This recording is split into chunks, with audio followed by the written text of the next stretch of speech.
we can find this caffeine in different plant sources, and what are its activity. It can use as a natural stimulant, and it acts as a diuretic once it enters in the human body. uh, Next thing, tea has been consumed as a beverage. So let's see a little bit history about the tea leaves. Okay, how that was has invented and all. So tea has been consumed as a beverage for almost 2000 years, starting in China. It is beverage produced by steeping in freshly boiled water the young leaves and the leaf buds of the tea plant, Camellia sinensis. Today, two principal varieties are used: the small-leaved China plant, C. sinensis, and the large-leaved Assam plants, C. assamica. Hybrids of these two varieties are also grown. Okay, the leaves may be fermented or left unfermented. Fermented teas are referred to as a black tea, and unfermented tea referred as a green tea. And partially fermented also varieties there that called as a oolong. I think this oolong we can find it in China. As trade routes opened to Asia in the 17th century, tea was imported to Europe. So this is a little bit history about the tea leaves. In India, these tea gardens which are located at Assam, that one is planted, or there's such a large amount of these tea gardens they are planted by in British at British in British India, and still these tea gardens they are on lease and still up to they belongs to the British people, and the very finest quality of these tea leaves they are getting imported to Britain, and remaining waste material, leftover things we consume actually. Whatever we do use different types of teas, society tea, red label, all these things are leftover things whatever we do cultivated from Assam tea gardens, and the finest quality of tea is getting imported. So tea leaves consist mostly of cellulose, water insoluble polymer of glucose, which is simple sugar. Also, we will see now what other contents present apart from the caffeine.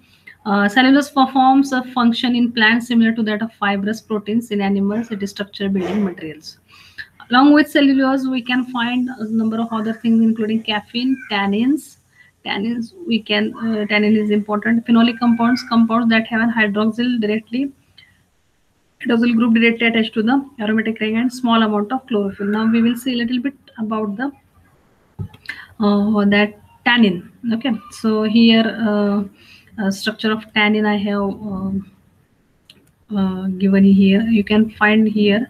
So hydroxyl group present on the aromatic system, that is phenolic hydroxyl group. They are acidic in nature.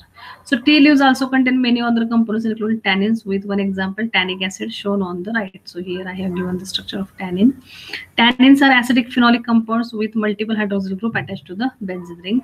And to separate out this tannin from the caffeine, we can use this phenolic hydroxyl group, and with the help of this acidic phenolic compounds, we can separate this tannin from the caffeine. Acidic conditions caused by the presence of tannins further increases the solubility of caffeine according to the above equation. So this tannin is also present side by side to this caffeine. Okay, so now here I have given the extraction of caffeine from tea leaf.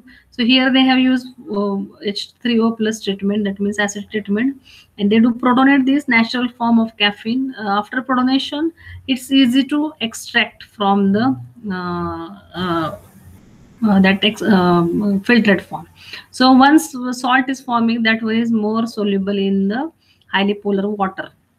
Okay, so after formation of this protonated form of this caffeine, we can easily separate that one, and we can calculate the amount of how much amount of caffeine is present in that particular tea leaves. Okay, so it's very simple procedure.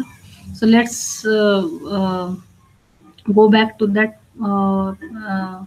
so along with caffeine, tannins is present. I have shown the structure of tannin. Now, exact procedure we will see now how to isolate the caffeine from tea leaves. So this is our procedure, and with the help of this procedure, we are going to perform our experiment isolation of caffeine from tea leaves.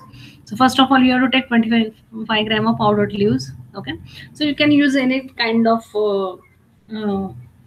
tea